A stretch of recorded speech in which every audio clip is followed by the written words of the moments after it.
সুপ্রিয় দর্শক ও সুধী, আসসালামু আলাইকুম। সবাইকে পবিত্র মাহে রমজানের অনেক অনেক শুভেচ্ছা জানিয়ে শুরু করছি বাংলা ভিশনের সরাসরি স্বাস্থ্য বিষয়ক সম্প্রচার মেডিনোভা ভালো থাকুন অনুষ্ঠানটিতে। দর্শক, রমজানের স্বাস্থ্যের নানা ধরনের বিষয়গুলো নিয়ে কিন্তু আমরা প্রতি সপ্তাহে তুলে ধরছি আপনাদের কাছে বিভিন্ন সমস্যাগুলো। কিন্তু এই যে নানা ধরনের সমস্যাগুলোতে আমরা ভুগছি, তার পিছনে অনেক কারণ থাকে। কারণগুলো নিয়ে আসলে কথা বলার সুযোগ খুব কম হয়, কারণ ডিজিজ এত পরিমাণ বেশি আমাদের দেশে যে ওগুলো নিয়ে আসলে আমাদের অ্যাড্রেসটা অনেক বেশি করা হয়। বাট তারপরেও এখন আস্তে আস্তে সচেতনতা বাড়ছে, অ্যাওয়ারনেস বাড়ছে। তো সেই প্রেক্ষাপট থেকে কিন্তু মানুষ এখন নিজেরাও সচেতন যে এই প্রবলেমটা আমার কেন হচ্ছে বা এই জিনিসটা কেন ঠিক মতো হচ্ছে না। ঠিক এরকমই একটি বিষয় হচ্ছে ঘুম।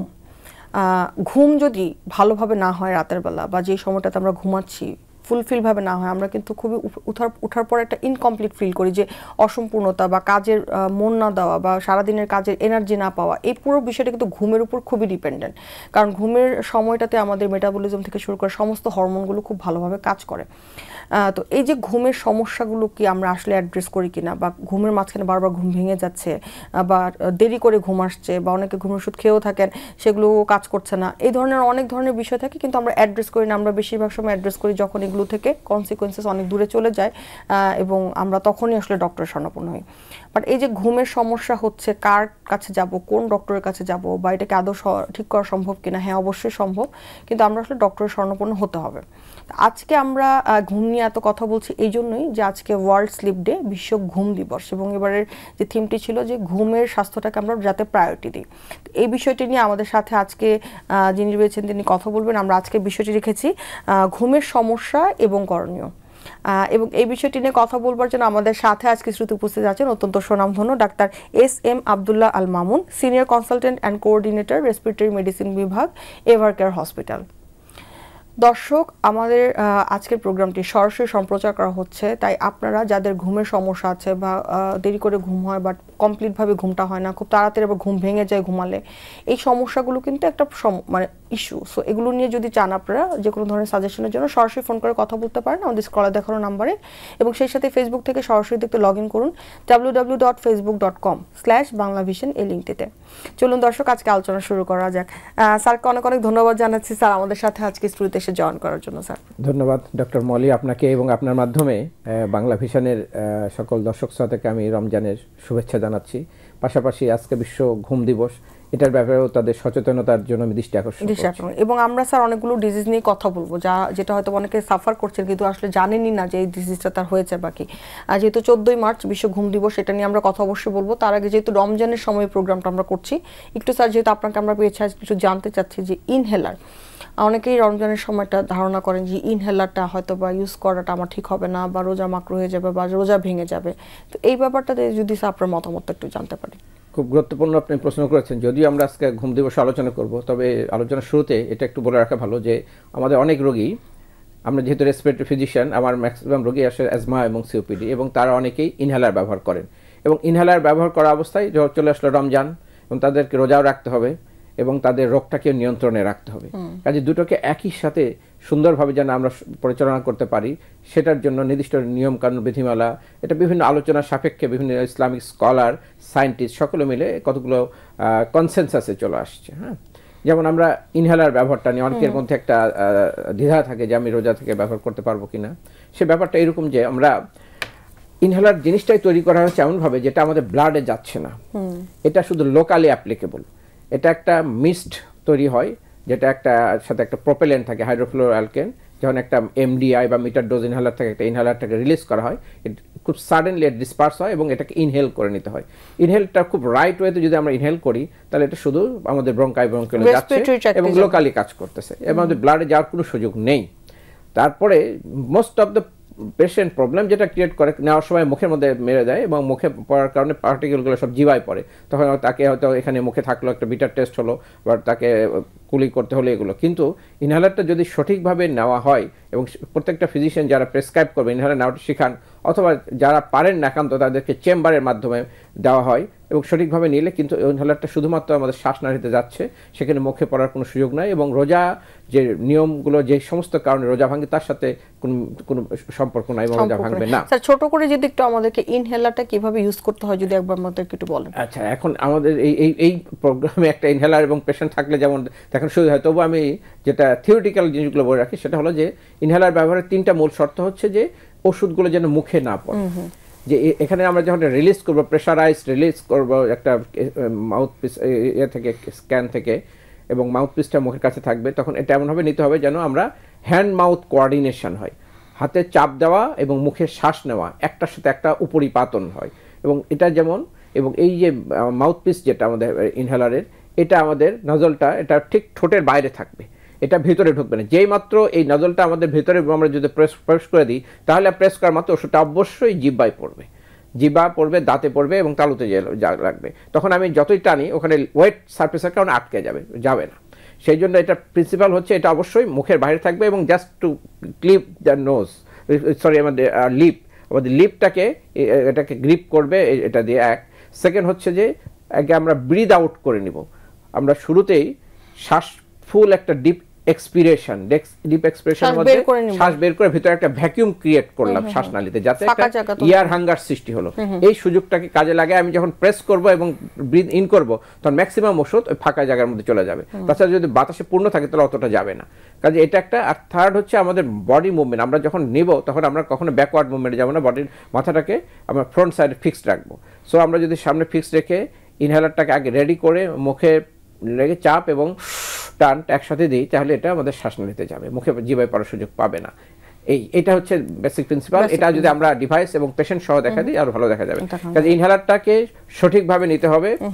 এরপরেও আপনি যে রমজান রিলেটেড যে স্প্রিট নিয়ে যে কথাটা ছিল, কারণ আমাদের মোস্ট অফ দ্য ইনহেলার নিতে হয় দুবার, যেটা যারা স্টেবল পেশেন্ট। একটা হলো প্রিভেন্টিভ যে মেডিকেশনগুলো, সে দুবার, কোনোটা একবার। যেটা ট্রিপল কম্বিনেশনগুলোর সাথে একবার নিতে হয়, যে ডুয়াল কম্বিনেশনগুলো দুবার নিতে হয়। এই দুবার যেটা ব্রেক আমরা ইফতার এবং সেহারির সময় এটা নিতে পারি, কোনো সমস্যা নেই।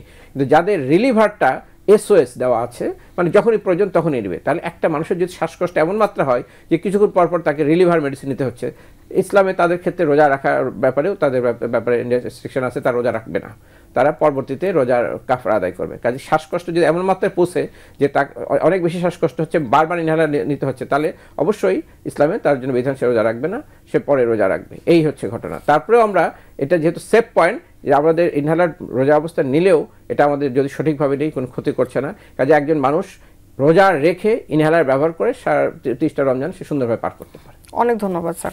আমরা যেহেতু স্যার আজকে ঘুম নিয়ে কথা বলবো, এবং যেহেতু ঘুম দিবস আজকে, এবং থিমটা নিয়ে যদি একটু কথা বলি, যে থিমটা থেকে শুরু করি যে আসলে প্রতিপাদ্য বিষয়টি কি, এবং এই যে ঘুমের সমস্যাগুলো আসলে কিভাবে ভাগ করি, কারণ ঘুমের সমস্যা নানা ধরনের, কিন্তু আসলে কে কোন ক্যাটাগরিতে পড়ছে সেটা যদি একটু আমরা জানি। আমরা যদি এটাই বলি যে sleep health should make priority. আমরা যেমন আমাদের শরীরের আমাদের হেলথ সিস্টেমটা যদি ভাগ করি, আমাদের cardiac health, respiratory health, kidney health, প্রত্যেকটা অর্গান রিলেটেড একটা আমরা হেলথটাকে আমরা প্রায়োরিটি দিই, যাতে ওই সাবজেক্ট রিলেটেড কনসালটেন্সি হচ্ছে এবং পেশেন্টরা সচেতন হচ্ছে এবং তাদের ওই হেলথ থাকার কারণে সার্বিকভাবে সে সুস্থ থাকছে। তার মধ্যে স্লিপ হেলথ এটা যে একটা ইম্পর্ট্যান্ট জিনিস, এটা কিন্তু মানুষের সচেতন অনেক পরে আসছে। অন্যান্য হেলথগুলো যেমন আগেই মানুষ আস্তে আস্তে ধীরে সচেতন হয়েছে অসুস্থতার কারণে, কিন্তু স্লিপের যে প্রবলেমটা এবং স্লিপ ডিস্টারবেন্স, এটা যে একটা বড় সমস্যা, এবং এই স্লিপ ডিস্টারবেন্স যদি কন্টিনিউড হতে থাকে তাহলে একটা মানুষের সব ধরনের হেলথ, সেটা কার্ডিয়াক হেলথ, তার রেসপিরেটরি হেলথ, কিডনি হেলথ, ব্রেনের সমস্ত কিছুর উপরে এটা প্রভাব বিস্তার করে। এটা কিন্তু অনেক পরে মানুষ বুঝছে, যেটা 2020 সালের আগে তেমন একটা সচেতনতা ছিলই না। আমরা ধরতে পারি 1996 সাল থেকে এটা আমেরিকাতে প্রথম এটা নিয়ে কাজ শুরু হয়। তখন মানুষ আস্তে আস্তে মানুষের মধ্যে সচেতনতা সৃষ্টি করা হলো যে ঘুম একটা অতি প্রয়োজনীয় জিনিস। আমাদের যেমন খাদ্য আমাদের জন্য, ব্যায়াম এগুলো যেমন আমাদের প্রয়োজনীয়, ঘুম আমাদের জন্য একটা প্রয়োজনীয় জিনিস। আমরা যদি সুষম এবং সঠিক এবং ঘুম আমাদের জন্য ইনশিওর করতে পারি, তাহলে আমরা আমাদের সমস্ত শরীরের অন্যান্য স্বাস্থ্যগুলোকে আমরা অবশ্যই ভালো রাখতে পারি। একটা মানুষের ঘুম যদি বিঘ্নিত হয়, তাহলে তার হাইপারটেনশন, তার ডায়াবেটিস, তার কার্ডিয়াক কন্ডিশন সবগুলো বিঘ্নিত হবে এবং সে অসুস্থ হয়ে পড়বে। এই জন্য একটা সুষম ঘুম যেন একটা আমাদের পূর্ণবয়স্ক একটা মানুষের জন্য 6 থেকে 8 ঘন্টা ঘুম খুবই গুরুত্বপূর্ণ। এই যে সমস্যাগুলো যদি একটু আমাদের সাথে বলেন যে কি ধরনের সমস্যাগুলো হয়। আমি যেটা বলছিলাম 6 থেকে 8 ঘন্টা, এবং বাচ্চাদের জন্য আরো একটু বেশি লাগে। আমরা এই ধরনের একটা ঘুম যদি ইনশিওর করতে না পারি, তাহলে বিভিন্ন ধরনের আমরা সমস্যা পড়তে পারি। এখন ঘুমের যে সমস্যা আপনি যেটা জানতে চাচ্ছেন, যে ঘুমের সমস্যাগুলো কি ধরনের হতে পারে, ঘুমের সমস্যাগুলোকে শুধু যে ঘুম হচ্ছে না এটাকেই আমরা ক্যাটাগরাইজ করি, যদি বিভিন্নভাবে আমরা এটাকে আনতে পারি। এবং ঘুম বেশি হচ্ছে এটাও এক ধরনের ঘুমের সমস্যা, কিন্তু কারো যদি ঘুম কম হয় সেটাও একটা সমস্যা, ঘুম বেশি হলেও সমস্যা, এবং ঘুমাতে না পারা মানে কোয়ালিটি স্লিপ না হয় সেটাও একটা ঘুমের সমস্যা। এইগুলোকে যদি আমরা আমব্রেলার নিচে যদি নিয়ে ভাগ করি তাহলে কতগুলো জিনিসে ভাগ করা, যেমন একটা হলো ইনসমনিয়া। প্রথম আমরা যদি বলি ইনসমনিয়া, ইনসমনিয়া মানে ঘুম না আসা, সব কিছু ঠিক আছে তার অন্যান্য কন্ডিশন তার ঘুমই আসছে না, এটাকে বলা হয় ইনসমনিয়া বা ঘুম না আসা। এটাকে আবার বিভিন্ন ক্যাটাগরাইজ করা হয়েছে ইনসমনিয়া। তারপরে আমরা একটা বলতে পারি হাইপারসমনিয়া, যার ঘুম বেশি আসে, বেশি ঘুমায় এবং দিনের বেলা সে ঘুমিয়ে পড়ে, এটা হচ্ছে হাইপারসমনিয়া। তারপরে প্যারাসমনিয়া যেটা হচ্ছে যে তার ঘুমের মধ্যে সে অদ্ভুত আচরণ করছে, ঘুমায় যাওয়ার পর মাত্র সে জোরে কথা বলতেছে, সে পাশে কাউকে সে হার্ট করতেছে, অথবা সে উঠে হাঁটা শুরু করতেছে। হ্যাঁ, এই যে জিনিসগুলো এগুলো একটা ধরনের সমস্যা যেটা ঘুমের মধ্যে চলে আসে। তারপরে আসে আপনার রেস্টলেস লেগ সিনড্রোম, ঘুমের মধ্যে সে শুয়ে আছে শুধু পাটা তার কাঁপছে, পাটা নড়ছে, এগুলো। এবং সে পাশে যে থাকে যে ঘুমাচ্ছে তার একজন পার্টনার, তারও অনেক অসুবিধা হচ্ছে এবং সে বারবার জেগে যাচ্ছে, রেস্টলেস লেগ সিনড্রোম বলা হয়। এটা গেল। এরপরে আসে আপনার সবচেয়ে ইম্পর্টেন্ট যেটা বেশি পৃথিবীতে মানুষ অ্যাফেক্টেড এবং যার জন্য মৃত্যু ঝুঁকি বহন করে, সেটা হলো যে obstructive sleep apnoea, OSA, sleep apnoea. Sleep apnoea মানে হচ্ছে ঘুমের মধ্যে শ্বাস বন্ধ হয়ে যাওয়া।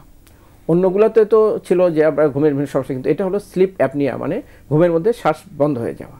তো ঘুমের মধ্যে যদি শ্বাস বন্ধ হয়ে যায়, একটা মানুষকে যদি ধরেন ঘুমায় নাই, কেউ যদি তার মুখে বালিশ চাপা দেয়, তাহলে যে ঘটনাটা ঘটবে কিছুক্ষণ পর তো সে মৃত্যুর কোলে ঢুলতে পারবে যদি তাকে ওখান থেকে রিলিফ করা না যায়। তেমনি স্লিপ অ্যাপনিয়া, ঘুমের মধ্যে যদি তার শ্বাস বন্ধ হয়ে আসে অটোমেটিক্যালি, তাহলে তো সে মারা যাবে। এটা একটা ইম্পর্টেন্ট। কিন্তু স্লিপ অ্যাপনিয়া নিয়ে আমরা এখন কথা বলবো, যেটা মানুষ মারা যাচ্ছে না কিন্তু বেঁচে থাকতেছে। কোনো অনেক ক্ষেত্রে মানুষ অনেকেই মৃত্যুর মুখে ঢলে পড়ে, কিন্তু যারা বেঁচে থাকতেছে তারা এই ঘুম থেকে বঞ্চিত, কোয়ালিটি স্লিপ থেকে বঞ্চিত হচ্ছে। এটা হলো স্লিপ অ্যাপনিয়া। এরপরে আরো আছে যেমন ক্যাটাপ্লেক্সি আছে, এবং এই স্লিপ অ্যাপনিয়া থেকে স্যার অনেকের মৃত্যুবরণ কিন্তু হয়েছে এবং রিসেন্টলি সেটা হ্যাঁ, এটা আপনি জানেন। বিশিষ্ট একজন আমাদের যে অভিনেতা বাপিলা হারি, তার মৃত্যু হয়েছিল এই স্লিপ অ্যাপনিয়ার কারণে। এইরকম কিন্তু আমরা আরো স্লিপ নিয়ে সমস্যাগুলো আছে, সেগুলো আমরা এক এক করে আলোচনা করতে পারি। আচ্ছা, আমরা ইনসমনিয়ার কথা বলছিলাম, আপনি বলছিলেন যে ইনসমনিয়া যেটা হচ্ছে ঘুম আসতে দেরি হয়, এই বিষয়টা কিন্তু অনেকের কমন। এটার কারণগুলো কি, বা এটার প্রকারভেদগুলো আসলে কি, বা এটার কারণগুলো আসলে মেনলি কি? ইনসমনিয়া যেটা ঘুম না আসা, এটা সমস্যা আমাদের তো বিশেষ করে ইয়াং জেনারেশন বিভিন্ন ভুগতেছে, এবং এগুলোর এটা ইনসমনিয়াকে যদি আমরা তিনটা ব্রড হেডিং এ নিয়ে আসি, একটা হচ্ছে আর্লি ইনসমনিয়া, ইন্টারমিডিয়েট ইনসমনিয়া, একটা লেট ইনসমনিয়া। হ্যাঁ, তিনটা ভাগ। আর্লি ইনসমনিয়া মানে যাদের ঘুমই আসে না, ঘুম আসতে ঘুম বিছানা গেল, সে ঘুমাতে 2-3টা বার লেট নাইট হয়ে যাচ্ছে, তারপরে ঘুমায় গেল হয়তো, এবং অনেক সকালে ঘুম থেকে উঠলো। এটা একটা ধরনের ইনসমনিয়া হয়, যেটা আর্লি ইনসমনিয়া। লেট ইনসমনিয়া মানে যাদের ঘুম আসে যায় কিন্তু মধ্যরাতে বা শেষের দিকে ঘুম ভেঙে যায়, আর ঘুম আসে না, কয়েক ঘন্টা পরে ঘুম আসে, লেট ইনসমনিয়া। আর একটা হচ্ছে ইন্টারমিডিয়েট ইনসমনিয়া, ঘুম আসে ঘুম ভাঙে। তো ইন্টারমিডিয়েট ইনসমনিয়াটাকে আমরা স্বাভাবিকভাবে ধরি, এটা সাধারণত ল্যাকটেটিং মাদারদের হয়ে থাকে, হ্যাঁ, অন্য এবং যারা একটু স্ট্রেসফুল কন্ডিশনে তাদের হতে পারে। কিন্তু ইনসমনিয়া যেটা আর্লি ইনসমনিয়া, এটা ম্যাক্সিমামই হয় অ্যাংজাইটি পেশেন্টগুলো, যারা অ্যাংজাইটি নিউরোসিসে ভোগে, যাদের বিভিন্ন কারণে অ্যাংজাইটি, সোশ্যাল স্টিগমাটা আছে, বিভিন্ন কারণে তার অ্যাংজাইটি নিউরোসিসে ভোগে। যেমন একটা মানুষ তার সে কোনো না কোনোভাবে সামাজিকভাবে সে সোশ্যাল একটা কনফ্লিক্টে ভুগতেছে, তার মধ্যে সে যে চাচ্ছে সে পাচ্ছে না, এইরকম একটা যদি ইন্টারনাল কনফ্লিক্ট থাকে, বা এমন কিছু মানুষের মধ্যে থাকে যেটা সে অন্য কারোর সাথে শেয়ার করতে পারছে না। যেমন ধরুন একটা হাজব্যান্ড ওয়াইফ এর মধ্যে, ওয়াইফ অথবা হাজব্যান্ড অথবা কোনো একটা ফ্রেন্ড কারোর সাথে থাকলো, কেউ এমন কিছু ঘটনা থাকে যে আমরা সবার সাথে শেয়ার করতে পারি, যেমন ফিনান্সিয়াল প্রবলেম, যে কোনো আমাদের দৈনন্দিন যেমন যত প্রবলেম আছে আমরা অনেক ক্ষেত্রে আমরা একজনকে শেয়ার করি, নিয়ারেস্ট অ্যান্ড ডিয়ারেস্ট অনেক সাথে শেয়ার করি। বাট কিছু প্রবলেম থাকে যে অন্য সাথে সে শেয়ার করতে পারে না, সে that makes only within him, এবং it gradually converts into internal conflict, then internal conflict convert into physical symptom like insomnia এরকম হয়। তো এটা একটু জানবো আমরা, তার আগে একজন দর্শক আছেন, তার ফোনটি নিচ্ছি। জি হ্যালো দর্শক, আপনার নাম বললে প্রশ্নটি করুন। জি, আমি চাঁপাইনবাবগঞ্জ থেকে ফারুক আহমেদ বলছি। জি দর্শক, আমরা শুনতে পাচ্ছি, আপনার প্রশ্নটি করুন। আমার প্রায় দীর্ঘ 12-13 বছর ধরে অনিদ্রায় ভুগছি। তাতে আমি রিভোটলি খাই, আগে 0.5 দিয়েছিল, এখন 1 খাচ্ছে, তারপরও ভালোভাবে ঘুম হয় না। এই ঘুমের ওষুধ খেতে খেতে মনে হচ্ছে শরীর আরো দুর্বল হয়ে যাচ্ছে। আপনার পরিত্রাণ পেতে হলে করণীয় কি? আপনার ওজন কত, ওয়েট কত? আমার ওজন 65 KG. 65 KG. Height? Height 5 feet 10 inch. আপনি প্রফেশন কি আপনার? আমি সাধারণত ব্যবসা বাণিজ্য আচ্ছা, ব্যবসা, জি, ঠিক আছে। এটা অনেক প্রেসার নাই। আচ্ছা, প্রেশার নাই, হ্যাঁ। তাহলে এটা ওনার একটা হতে পারে যে আপনার রাতে আরেকটা জিনিস আপনাকে প্রশ্ন, যে আপনার রাতে নাক ডাকে কিনা ঘুমের সময়? আচ্ছা, লাইনে নেই কেটে গেছে, আচ্ছা। তো এখন ওনার ক্ষেত্রে যেটা ওয়েট কিন্তু খুব বেশি না, তার কাজে ওনার ক্ষেত্রে এটা অ্যাকর্ডিং টু হাইট ওয়েট বেশি না এবং বিএমআই নর্মাল রেঞ্জের মধ্যে থাকে। এটা অবস্ট্রাকটিভ স্লিপ অ্যাপনিয়া হওয়ার সম্ভাবনা কম। ওনার হতে পারে। ইনসমনিয়া হলে তার এটার ক্ষেত্রে সাধারণত অনেক ক্ষেত্রে অনেক সাইকোলজিক্যাল ইস্যু কাজ করে। আপনি এটার জন্য এই প্রবলেমটা যেটা হতে পারে, এটা ইনসমনিয়া, এবং ইনসমনিয়ার অন্য অ্যাংজাইটি থেকে যদি আপনার না থাকে, কোনো ডিপ্রেসিভ ইলনেসও থাকতে পারে, সেক্ষেত্রে আপনি এটার জন্য একজন মনোরোগ বিশেষজ্ঞ শরণাপন্ন হতে পারেন। আর যেটা আমার দিক থেকে যে স্লিপ হাইজিন মেনটেন করা, যে আমরা যেটা দিই, সেটা খুবই ইম্পর্টেন্ট, এইসব ক্ষেত্রে কাজে লাগে। You should maintain sleep hygiene. Sleep হাইজিনটাকে আমরা 3টা ক্যাটাগরিতে নিয়ে আসি। একটা হলো যে আপনি রাতে যখন বিছানায় যাবেন, ঘুমানোর সময় আপনি একটা নির্দিষ্ট টাইম ফিক্সড করেন, যে আপনি রাত 12টায় বা 11টায় ঘুমাবেন এবং সকাল 5টা বা 6টায় উঠবেন, এবং এই রুটিনটা মেনটেন করেন। আপনি ঘুম আসুক বা না আসুক, আপনি এই রুটিনে ঘুমাবেন এবং রুটিনে ঘুম থেকে উঠবেন। ঘুম থেকে জাগার পরে will involve in the activity, যাতে আপনার আর ঘুম ভাব না থাকে। সেটা আপনি টিভি দেখুন বা আপনি ফোনে কথা বলুন বা অন্য কাজে একটা। সেকেন্ড হচ্ছে, আপনি যখন ঘুমাতে যাবেন বিছানায়, ঘুমাতে যাওয়ার 1 ঘন্টা আগে থেকে ইউ শুড আপনাকে নিজে থেকে উইথড্র করে নিতে হবে সব এলইডি সোর্স থেকে, যেমন আমাদের মোবাইল ফোন, আমাদের ল্যাপটপ, আমাদের টিভি স্ক্রিন। কারণ এখান থেকে যে এলইডি থেকে যে ব্লু লাইটগুলো ইমিটেড হয়, ইট ইম্পেয়ার আওয়ার মেলাটোনিন ফরমেশন, যেটা আমাদের মেলাটোনিনটা আমাদের ঘুমের জন্য অত্যাবশ্যকীয়। মেলাটোনিনটাকে রিলিজ করতে প্রবলেম ক্রিয়েট করে ব্লু লাইটটা, কাজে আমরা 1 ঘন্টা আগে আপনার বেড এখান থেকে ক্লিয়ার করে নিতে হবে। থার্ড হচ্ছে, আপনি বিছানায় যাওয়ার পর আপনি বেডটাকে শুধু ঘুমানোর জন্য ব্যবহার করবেন, এমনভাবে যে বিছানায় অন্য কোনো জিনিস না থাকে, সুন্দর একটা পরিবেশ থাকে এবং আপনার জন্য উপযোগী বিছানা থাকে, এবং সেখানে আপনি ঘুমিয়ে পড়ে আপনি একটা বই বা নিউজ পেপার বা নভেল যেটা হোক, আপনি একটা ডিম লাইটে পড়তে ঘুমানোর চেষ্টা করবেন, অথবা মেডিটেশন করবেন।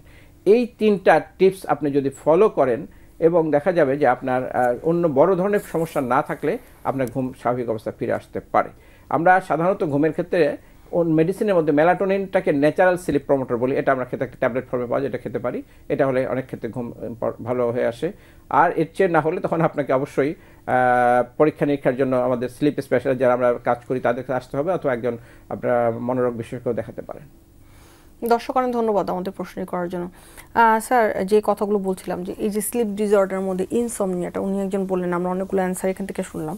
আর আরেকটা বিষয় হচ্ছে যে এই যে মানে ওবেসিটি আপনি একটা কারণ হিসেবে বলছিলেন, তো এই ওবেসিটি থেকে আসলে ঘুমের কোন কোন সমস্যাগুলো হচ্ছে, বা এক্ষেত্রে কি করা যেতে পারে?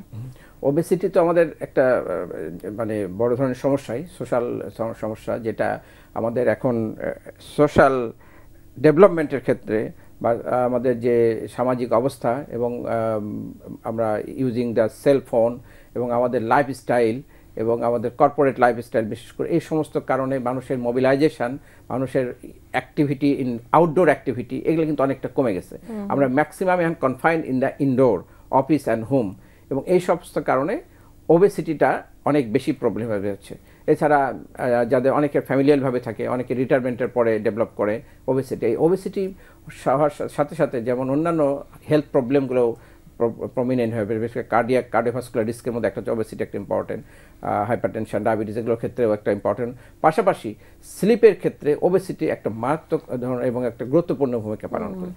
এই ওবেসিটির মোস্ট অফ দ্য পেশেন্টগুলোই ইনফ্লুয়েন্স আমরা পাই যে স্লিপ অ্যাপনিয়া ডেভেলপ করে, এবং স্লিপ অ্যাপনিয়ার মধ্যে আবার আমরা 3টা ভাগ করি: central sleep apnoea, obstructive sleep apnoea, and একটা মিক্সড স্লিপ অ্যাপনিয়া। তার মধ্যে সবচেয়ে সিভিয়ারটা হলো অবস্ট্রাকটিভ স্লিপ অ্যাপনিয়া, যেটা ঘুমের মধ্যে শ্বাস বন্ধ হয়ে আসা, এবং সেটার অন্যতম একটা মডিফায়েবল কারণ হচ্ছে আপনার ওবেসিটি।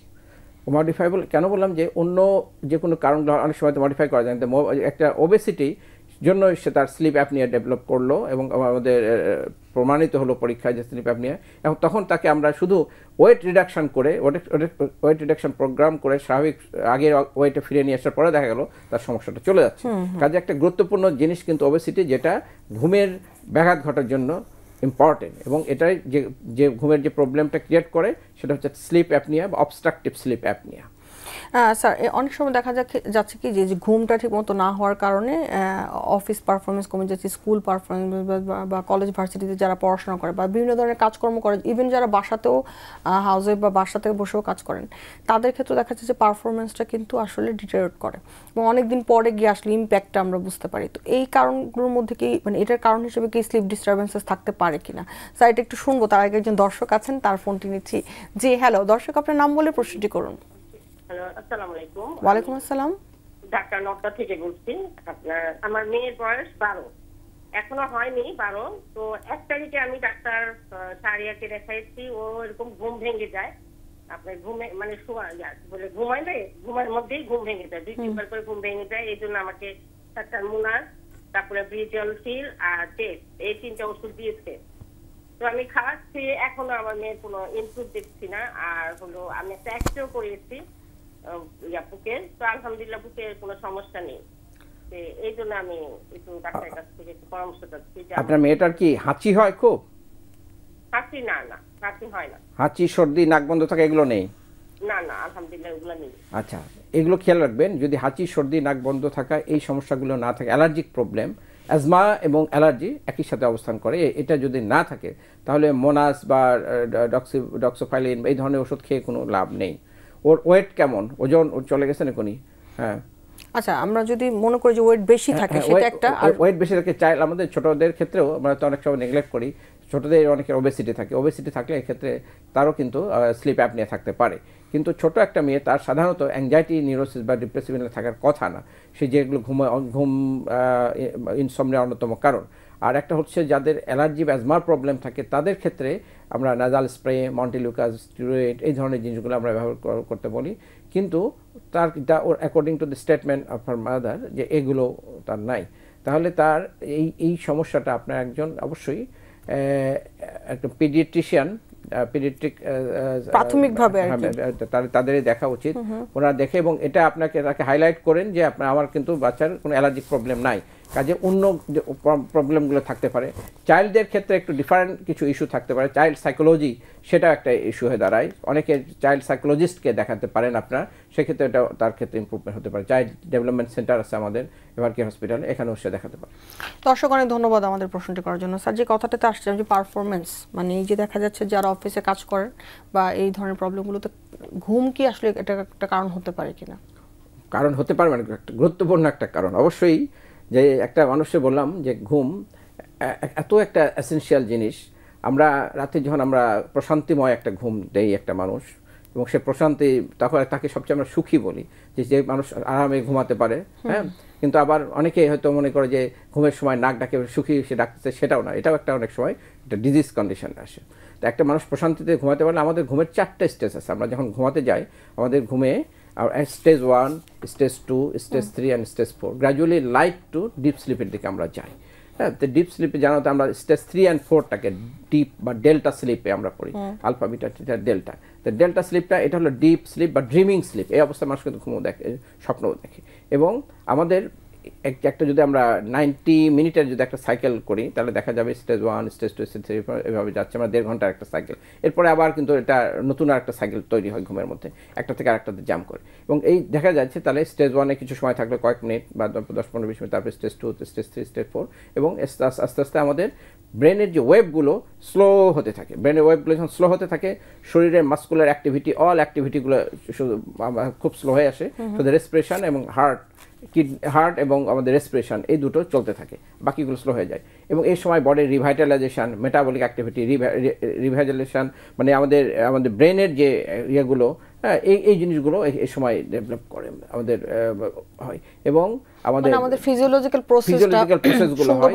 হ্যাঁ, এবং আমাদের মেমোরি, আমাদের অন্যান্য যে ইয়েগুলো, কগনিটিভ ফাংশন, সবগুলো এই সময় আমাদের রিক্যাপিচুলেট হয়। এখন দেখা যাচ্ছে যে যাদের ঘুমের সমস্যা থাকে তারা এইরকম স্টেজ 3-4 স্লিপে যেতে পারতেছে, বিশেষ করে ওবেসিটি পেশেন্ট যারা থাকে এবং যাদের স্লিপ অ্যাপনিয়া থাকে, তারা স্টেজ 1 থাকার শুরু অবস্থায় দেখা গেল তাদের স্নোরিং শুরু হয়ে গেল, নাক ডাকতেছে।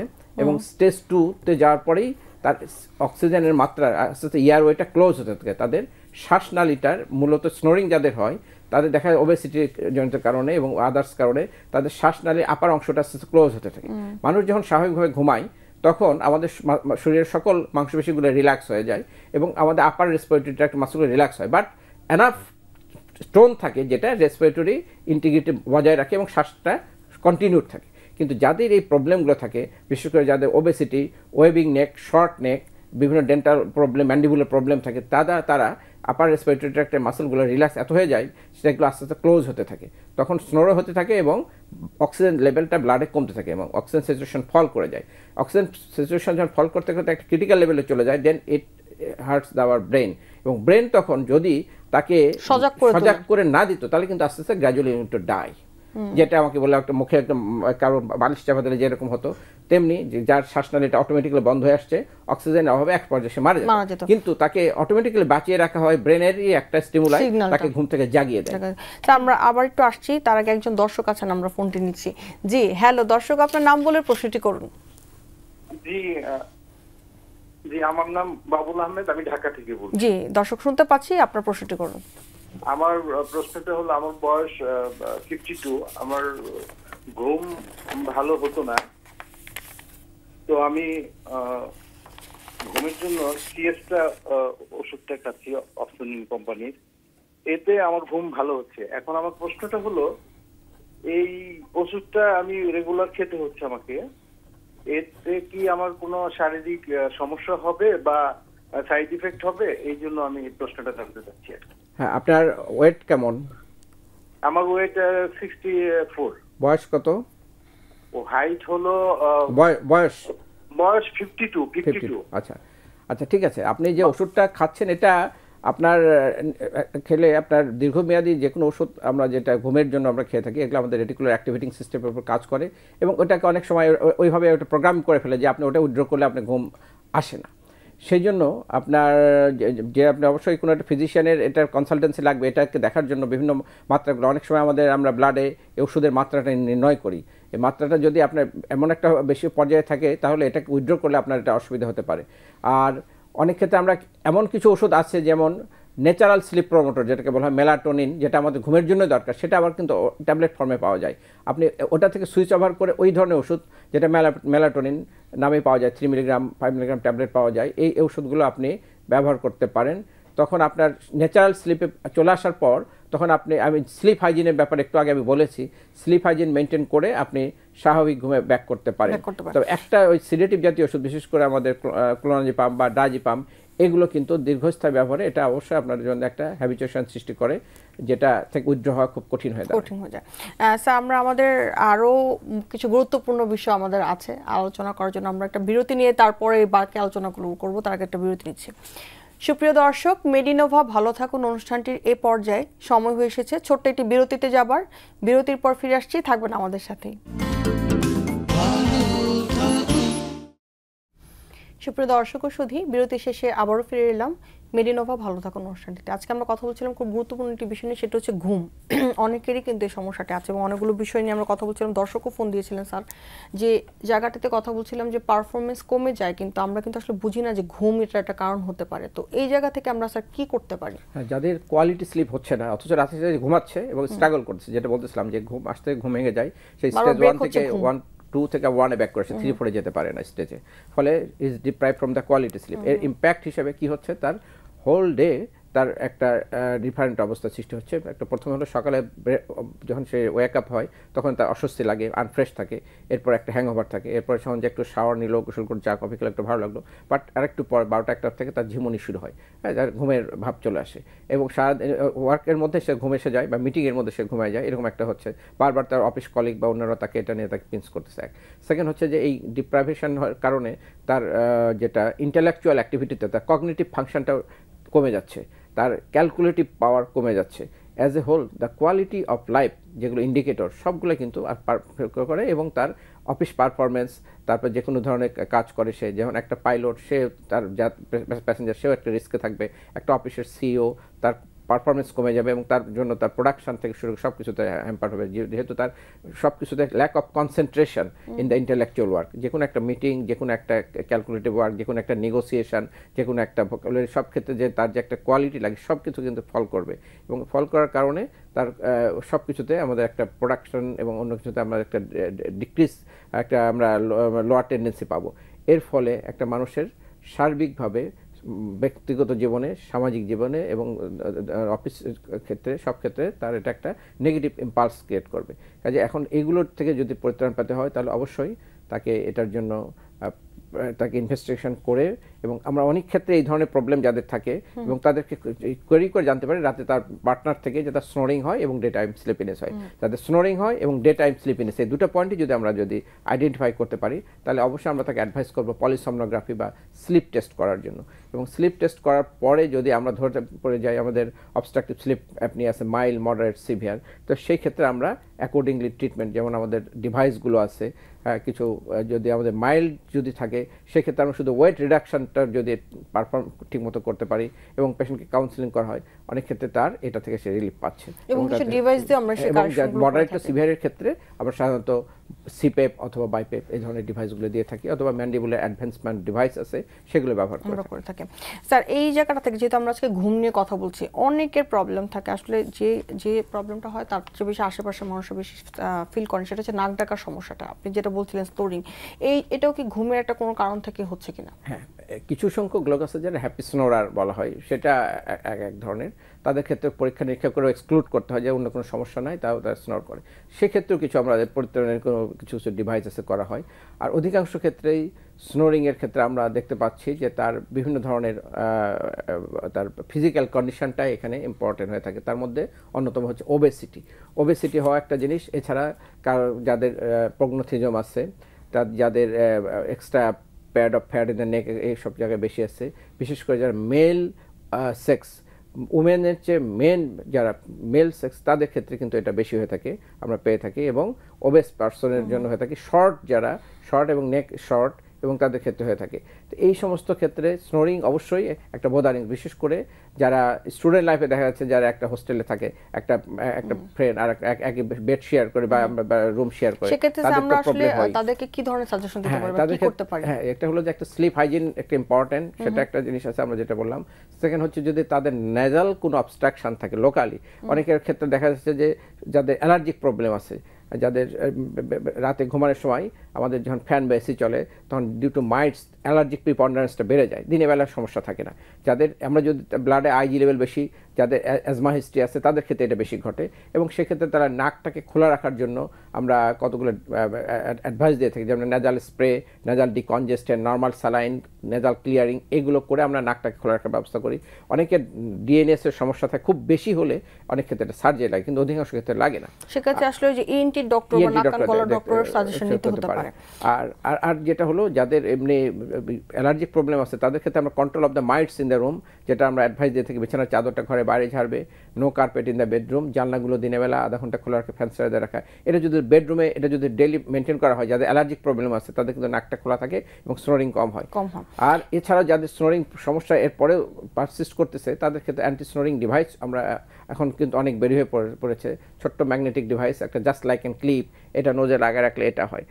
কিছু মাসকুলার এক্সারসাইজ আছে, একটা ডিভাইস আছে যেটা অ্যারোবিক বলা হয়, এটা দিয়ে যদি সেটা একটা ব্রিদিং এক্সারসাইজ, এটা অনেক ক্ষেত্রে এটা ভাইব্রেশন, যখন ফুদা হয় এটা আমাদের রেসপিরেটরি মাসলগুলোকে ভাইব্রেট করে, এবং প্রতিদিন এই মাসলগুলোকে যদি আমরা একটা small muscle of the upper airway এগুলোর যদি এক্সারসাইজ করি তাহলে এগুলো স্ট্রেংথেন বাড়ে, সেক্ষেত্রেও এটা আমাদের স্নোরিং কমাতে হেল্প করে। আর ওবেসিটি তো ইম্পর্টেন্ট ফ্যাক্টর, ওবেসিটিকে যদি রিডিউস করা হয় তাহলেও এটা স্নোরিং কমাতে হেল্প করবে।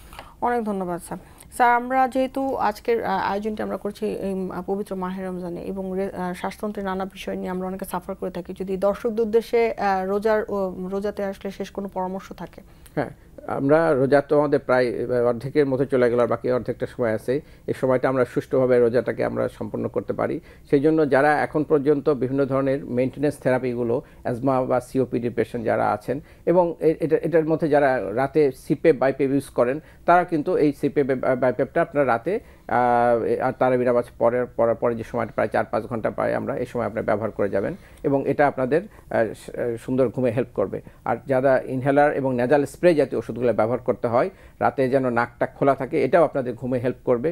সেজন্য আপনারা এই ওষুধগুলো নিয়মিত ব্যবহার করবেন এবং সঠিকভাবে ব্যবহার করবেন। এবং স্যার, লাইফস্টাইলের বিপরীতে যদি শর্ট করে বলেন যে আমাদের ঘুম ভালো হওয়ার জন্য লাইফস্টাইল আসলে কতটুকু? অবশ্যই ঘুম ভালো হওয়ার জন্য আমাদের লাইফস্টাইল মডিফিকেশন ইম্পর্টেন্ট। সেটা হচ্ছে যেমন আমাদের যারা অ্যালকোহল নেন, যারা স্মোকিং করে, এগুলো কিন্তু আমাদের ঘুমটাকে অনেকটা ব্যাহত করে। যদি স্মোকিং আমরা কুইট করতে পারি, কমপ্লিটলি কুইট করতে পারি, সেটা অবশ্যই আমাদের ঘুমের ক্ষেত্রে হেল্প করে। যারা অ্যালকোহল নেন তারা অ্যাটলিস্ট তারা ইভিনিংয়ের পরে আর কোনো অ্যালকোহল নেবেন না। আর যদি কমপ্লিটলি এখান থেকে সে অ্যাবস্টেন্ট হতে পারে সবচেয়ে ভালো। আর যদি তারা কন্ট্রোল করতে চায়, ইভিনিংয়ের পরে যেন অ্যালকোহল না নেয়। এবং স্লিপ হাইজিন যেটা বললাম আমরা ঘুমের ক্ষেত্রে, অবশ্যই আমরা ওই ঘুমানোর 1 ঘন্টা আগে থেকে এলইডি ফোন, তারপরে আমাদের টিভি স্ক্রিন, এগুলো থেকে আলোপ করে আমরা একটা বই পড়তে পড়তে ঘুমায় যাব।